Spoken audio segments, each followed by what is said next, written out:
اسلامی سال کا آغاز ہے اور یہ سن 1445 ہجری کا شروع کا دن ہے، اور حضرت سیدنا عمر فاروق اعظم رضی اللہ تعالیٰ عنہ آپ کا یوم وصال بھی ہے۔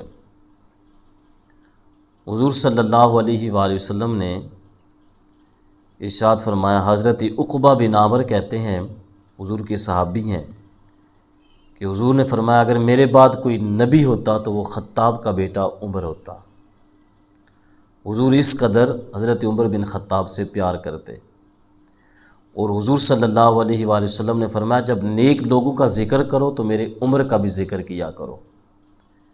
یہ حضرت عمر وہ ہیں کہ جن کے سائے سے شیطان بھی دور بھاگ جاتا ہے۔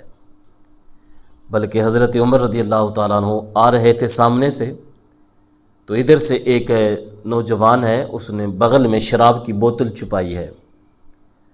حضرت عمر کو دیکھتا ہے اور دیکھ کر کے کہتا ہے، یا اللہ آج عمر کے قہر سے بچا لے، میں زندگی بھر شراب نہیں پیوں گا۔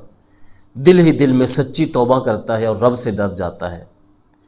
تو حضرت عمر بن خطاب جب قریب آئے تو جھڑک کر کے کہا کہ یہ تم نے بغل میں کیا چھپائے رکھا ہے؟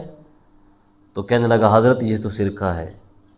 تو تھی شراب، جب نکالی تو اللہ تعالیٰ نے اس شراب کو سرکے میں تبدیل کر دیا۔ تو جب بندہ اس کے ہاں سچی توبہ کرتا ہے تو وہ اتنا کریم ہے، وہ گناہوں کو نیکیوں میں تبدیل کر دیتا ہے۔ حضرت عمر بن خطاب کا دور ہے، مدینے کی گلیاں ہیں، تو عورتیں مسجد میں نماز پڑھنے جاتی ہیں، تو ایک نوجوان ایک عورت کے راستے میں مزاحم ہو جاتا ہے، اور وہ عورت اس سے پوچھتی ہے کہ میاں تم میرے راستے میں روز رک جاتے ہو، وجہ کیا ہے؟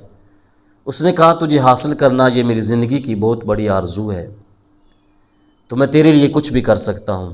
عورت نے کہا اگر تجھے قیمت دینی پڑی تو دے دو۔ کہ اس نے کہا تم لب کھولو، میں ابھی تمہارے لیے آسمان سے ستارے بھی توڑنے پڑے تو میں گریز نہیں کروں گا، میں قیمت فوراً پوری کر دوں گا۔ اس نے کہا نہیں اتنی کوئی بڑی قیمت نہیں ہے، تم صرف 40 دن حضرت عمر کے پیچھے نماز پڑھو، جب 40ویں دن کی نماز پڑھ کے تم یہاں سے چلو گے تو میں حسب وعدہ یہاں کھڑی ہوں گی۔ اس نے کہا یہ تو اتنی بڑی شرط نہیں ہے۔ اب یہ حضرت عمر کے پیچھے نماز پڑھتا ہے، جب 40ویں دن کی نماز عشاء کی پڑھ کر کے یہ وہاں سے گزرنے لگا تو وہ عورت وہاں حسب وعدہ کھڑی ہے، اور اس نے سر پہ ٹوپی پہنی ہے، ہاتھ میں تسبیح ہے، نظریں جھکائی ہیں، اور وہاں سے گزر رہا ہے۔ عورت نے آواز دی کہ میاں کدھر جا رہے ہو؟ میں تیرے لیے کھڑی ہوں۔ اس نے کہا خیر سے کھڑی رہ۔ عمر نے دل کا تعلق رب سے جوڑ دیا ہے۔ تو یہ ہیں وہ حضرت عمر جن کی زندگی کا ایک ایک ہر پہلو سے ہمیں اپنی زندگی کی جو مصیبتیں ہیں، جو مشکلیں ہیں، انہیں آسان کرنا ہے۔ یہ حضرت عمر بن خطاب ہیں کہ اس کے پیچھے 40 دن نماز پڑھنے والا شخص، اس کی زندگی بدل جائے، اس کے زندگی کے حالات بدل جائیں۔ اور ایک بندہ ہے اس کو نماز پڑھتے ہوئے 40 سال ہو گئے، 20 سال ہو گئے، 30 سال ہو گئے، لیکن اس کا ایک لمحہ بھی نہیں بدلا، تو اس کی وجہ کیا ہے؟ تو اس کی جو وجہ ہے وہ یہ ہے کہ ہم نیکی کرنے کے بعد جب تک نیکی کا اظہار نہیں کرتے اتنی دیر تک ہمارے دل کو سکون ہی نہیں آتا۔ ہمیں نماز پڑھتے ہوئے 20 سال ہو گئے، 40 سال ہو گئے، 70 سال ہو گئے، لیکن ہم نے اپنے امام کی قدر نہیں کی، ہم نے اپنے امام کو امام سمجھا ہی نہیں۔ ہم اس امام کے پیچھے نماز بھی پڑھتے ہیں اور غیبت بھی کر دیتے ہیں، حسد بھی کر دیتے ہیں، نفرت بھی کر دیتے ہیں، الزام بھی لگا دیتے ہیں۔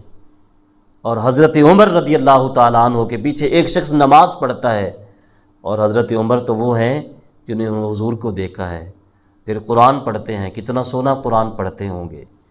تو کہا کہ 40 دن حضرت عمر کے پیچھے نماز پڑھو، تو جدھر تم کہو گے ہم چل پڑیں گے۔ جب 40ویں دن کی نماز پڑھتا ہے تو وہ لڑکی حسب وعدہ وہاں کھڑی ہے، کہا جانے والے رک جا، میں تیرے لیے کھڑی ہوں، کہا خیر سے کھڑی رہ۔